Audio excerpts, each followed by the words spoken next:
Hey everyone, how's it going? Today on Tech Tuning, I'm going to be showing you guys how to replace your differential. We're going to be tackling the big job of finally swapping in my Supra limited slip differential that I picked up about a year or so ago now. But this will finally take care of a big issue I've had on mine where the pinion bearing went bad. So yeah, I guess without further ado, I'll tell you guys how I'm going to do it step by step, and then I'll show you guys exactly the process. So let's get right into it. So the whole of this process is going to be taken care of from the rear end of your car. And what I'm going to start by doing is going to be detaching each side axle from the driver's side and passenger side. There's four, I believe, 14mm nuts and bolts holding those on. And I'm pretty sure that they should just pop off. I don't think you need to remove the entire axle from the rear hub. I believe you can just take off those nuts and the axle should have enough movement that you can just slip it off of the stud on the differential. And after that, I will go and I will detach the four nuts that are the same fashion as the side axles. I will detach the drive shaft ones, which I believe are either 12mm or 14s, and then we'll move on to all of the primary bolts that are holding the differential on. Alright, so when you guys are underneath the car looking at it here, the two main bolts to take out is going to be at the top right and top left above the sway bar. Those are what mount your differential to your subframe in the back. There's four of these axle nuts, and it's just a nut connected to a stud on the differential. And then there's 8 of these little carrier nuts or bolts. There's 2 on each side on the drivers and passengers, and then there's going to be 4 on the top, 2 and 2, and then 2 and 2 on the other side. And then all the way at the back, when you get to the differential going to the drive shaft, you have the 12mm nut and bolt, and once you remove these, the bolt will just slide out towards the drive shaft and the nut will fall down.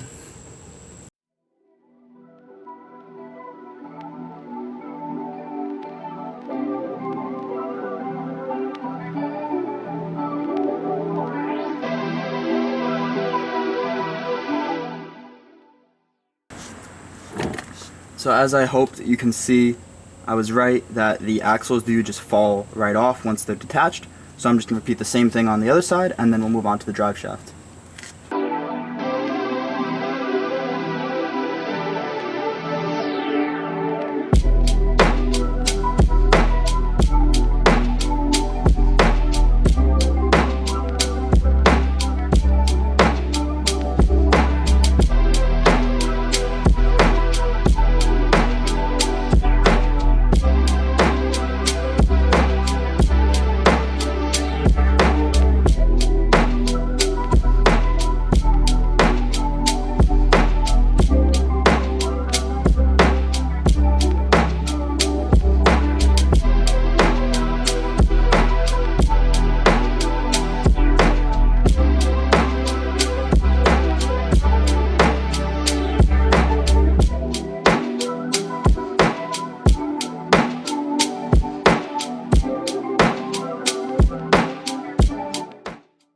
Alright, so at this point, I've broken all the bolts loose. We have both the axles disconnected and the drive shaft is disconnected. I took out one of the 19mm that hold the two 19s at the top of the differential, and then there's 8 17mm bolts that hold the front nose of it, sort of like the pinion portion of it, to the front end of the differential. Everything's been broken loose, so now what I'm going to do is I'm going to fully remove the two 19mm bolts all the way. And then one by one I will take the 17s out, and I will have a jack underneath the differential so that I can slowly lower it down.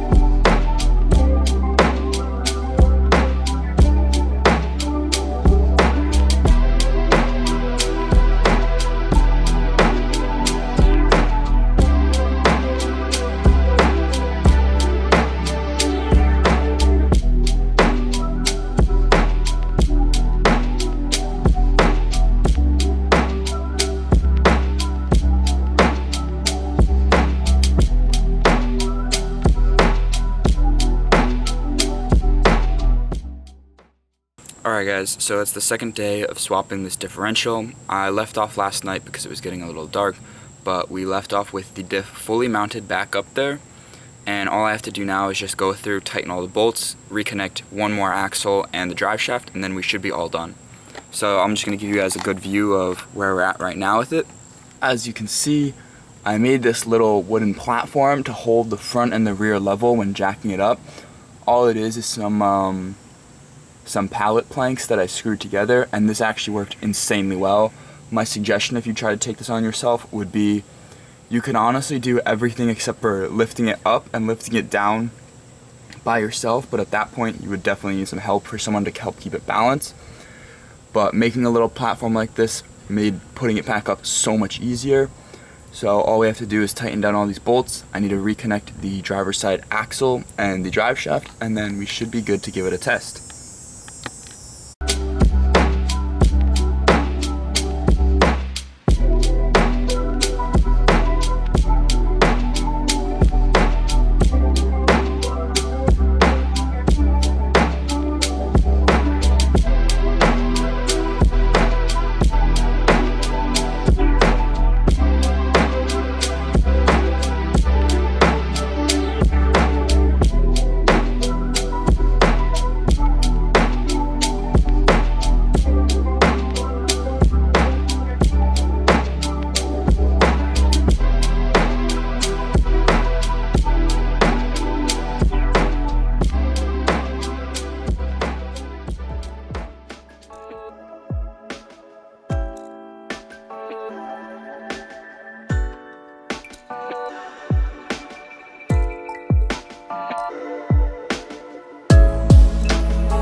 Alrighty guys, so at this point I have everything mounted up there, all the axles are connected, the drive shaft is connected, all the bolts holding the differential to the car are in, and I've double checked everything and tightened everything.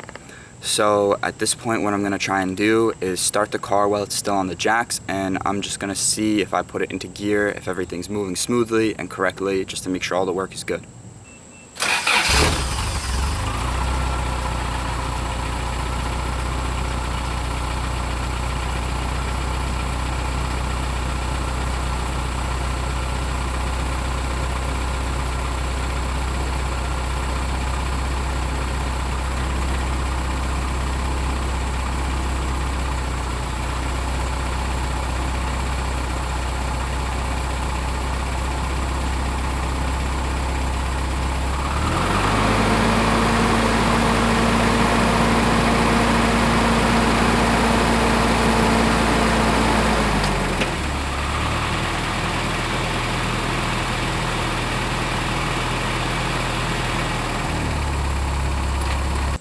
Alrighty, so as you guys can see, it looks like everything's working. It sounds a little noisy when I'm going in reverse, but my car was always kind of like, it had a whine when you would go in reverse. So I'm not sure if that's something that's just due to the age of the cars and components wearing out, or maybe it's just a natural sound. But other than that, I mean, like, it went through the gears smoothly while it was in the air. So I think the next thing for me to do is going to be take everything down and just try to give it a short drive around and see how it works, and also to see if the differential bearing noise that I had before is gone.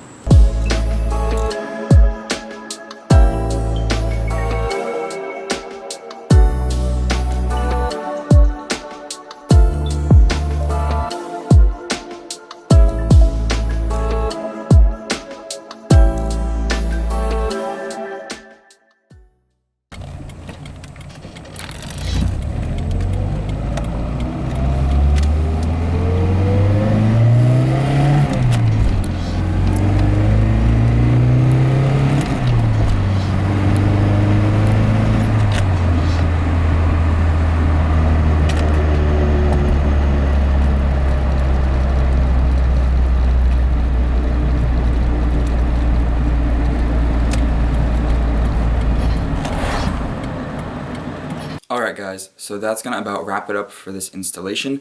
I hope everything was pretty clear cut. It's a very straightforward process in terms of swapping the two. You just have to know where each bolt is, and it's the trickiest part is really just a matter of getting the old one out and lining the new one up before you put all the bolts in. But nonetheless, this wasn't really the solution to the problem I was having. It's a little hard to hear from the clip I put at the end just before this one, but the noise was a really strong grinding sound that you would hear no matter what gear you were in every time you let off the gas. And I took it to the few places that I did, and they all thought it was the differential, which is why I went forward with doing this swap. But even after putting the Supra one in, it still had the exact same sound as before. So at this point, I've actually resolved it and figured out what the sound is. I took it to a new place that specializes in drivelines and transmissions, and they figured out right away that it was just the internals of the transmission were so torn up. They took everything apart and they said all the gears had chips, cracks, they were sheared, whatever it was, which is really crazy to me because every gear worked and every gear, you know, you could drive perfectly fine. It was just noisy as could be. So they did a full rebuild. I got a new clutch, which is rated for up to 300 horse, which will never get anywhere close to that, but it should be a lot more durable. And new clutch slave cylinder and master cylinder, just because they were already in there doing everything else, along with the throwout bearing and all the other little goods that you would do at the same time as a trans rebuild. But not to get too far ahead of myself, so that resolved that issue. There's still some other sounds that I'm hearing, and even worse at this point, it seems like the Supra differential side shaft seals are failing and they are leaking a little bit. So I'm likely going to go ahead and swap the old one back in, and I'll just keep the Supra one to the side again for now. Eventually I would like to rebuild it, and I'd like to rebuild it such that I could get a final drive the same or very close to as what I already have in the car, because at this point in time right now, I think it's October 20th today that I'm recording the outro for this video, that I still have the Supra differential in there along with the new transmission rebuilt, but the final drive on the Supra one, it's either a 4.3 or a 4.10. I can't remember which one it was that I got when I bought it. It is obviously not the same to match the transmission that I have from the factory W58 that came in the Celica. And so the speedometer is a little bit off and the odometer is also a little bit off, which I'm not really a big fan of. So I'm just going to swap the old one back in and we'll keep the open differential for the time being until the money and the time come around that I can do something a lot better with the Supra one and make it like just like new, like the transmission is now. But that's enough rambling for now. I hope you guys enjoyed the video. I hope you're looking forward to the next one. And yeah, I guess I will see you guys then. Peace out.